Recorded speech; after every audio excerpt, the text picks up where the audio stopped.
रायजो राजा नोंथांमोन हाग्रामा महिलारि सारा मा बुंदोंमोन ना मा बुंदोंमोन एनडि बेनि सायाव आरो दिनै मा मावखो नोंथांमोना भिडिअखौ नायलांदि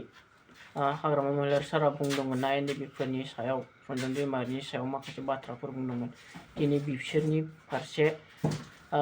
फासि जानो गोनांफोरनि फारसे दिनै बियो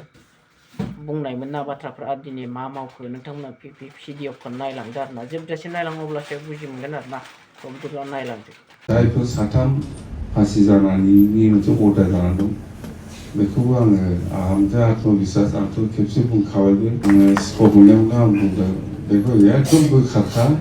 बोखाराबा जाहाथे खिन्थु बन्द' जागोन होनना बुंदों। केस फोजोबनांगौ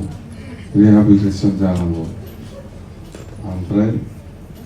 जेलाव थानायफ्रा गजोबनांगौ जेलाव थानायखौ गहोनो हागोन जागोन रन्जनबाबो गगोन सोरबाबाबो गगोन खिन्थु केसखौ आं बुंगोन केसनि बेलायाव आं बुंगोन बेखौनो सिस्टेम थाबाय मोनसे लेंथि प्रसेस जेनेबा आंबो निजे एक्सपिरियेन्स आङो जेलनिफ्राय गदों नंगौ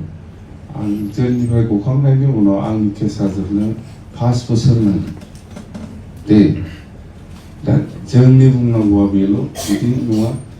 मानसिया फ्रि जानांगौ जिहेतु बिसोर सुक्तिखारि सान्तिनि नामाव सुक्ति खालामबाय सुक्ति खालामखांनायनि उनाव मानसिया जेल सिङाव थानो नाङा बे फ्रि जानानै थानांगौ केसा सोलिलांबाय थागोनब्ला 8 बोसोर सोलियो ना 10 बोसोर सोलियो बे थांबाय थागोन जोंनि प्रसेसा बेबायदि जागोन आरो आंहा बिसास दङ गगोन जेलनिफ्राय गगोन आरो जायफोर साथाम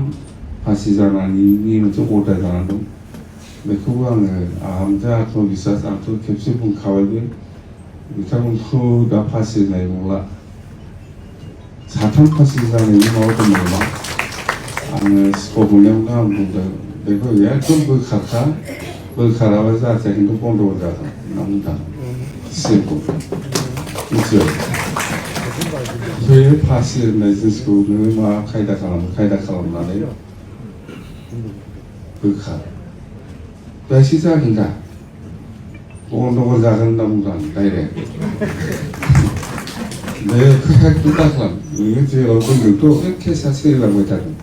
खिन्थु फासि शब्दखौ बोखार होनना बुंदों बे जायखिया जाबाय आरोखि दा जासिगोन आं बिराद मोजां बिसास दं जाया आंहा बिराद मोजां माबा दं आरोखि माने गोसोआव फोथायनाय दं आं हागोन बायदि मोनदों दाथ' इलेक्सननि बिराद मोनसे बिजि इलेक्सन थांगोन गासिबो एप्रिसियेसना जालांजोबगोन आंहा साहस दङ बुंनायनिबो साहस दं मावनायनिबो साहस दं आरो बिराद बिसासा थल' बख'जोबगोन आं नायबाय था रन्जन दैमारिया मा बहा जादों फाग्ला सुखथिया खालामना जेल जाजायो बेलाय मानि मा सुक्ति जाखो बेखौलाय जों डाइरेक्ट बुंनो हायो ना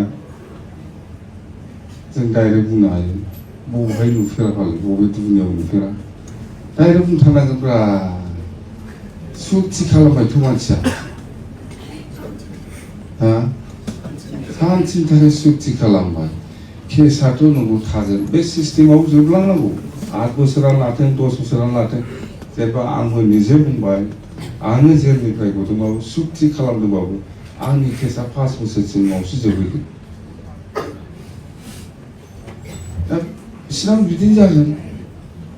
मानसियानो जेराव थाबाय थायो बिदि जागोन दा बेफोरखौ गोरा जानानैल' था आं मावगोन आं बिसास दं आं हागोन बायदि मोनदों गामिनि रायजोफोरा दिनै बेफोरबायदि बयबो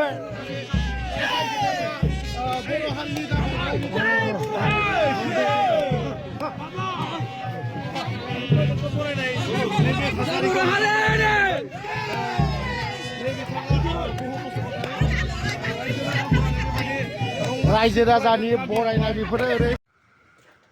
नोंथांमोना बयबो खोनाबाय जानो हागौ जायफ्रा फासिनि साजा नांनानै थादोंमोन ना बिथांमोना दिनै जोबथेसालिनिफ्राय गबाय आरो बिथांमोननि केसा उइथड्र जाबाय होननानै जों खोनानो मोन्दों आरोना बेजों लोगोसे देरनाब्ला सारखौबो बेबायदिनो उदां अख्राङाव फैगोन होननानै जों आसा खालामदों। जेरै हाग्रामा सारआ खोथा होदों बेबायदि मावफुंलाङोब्ला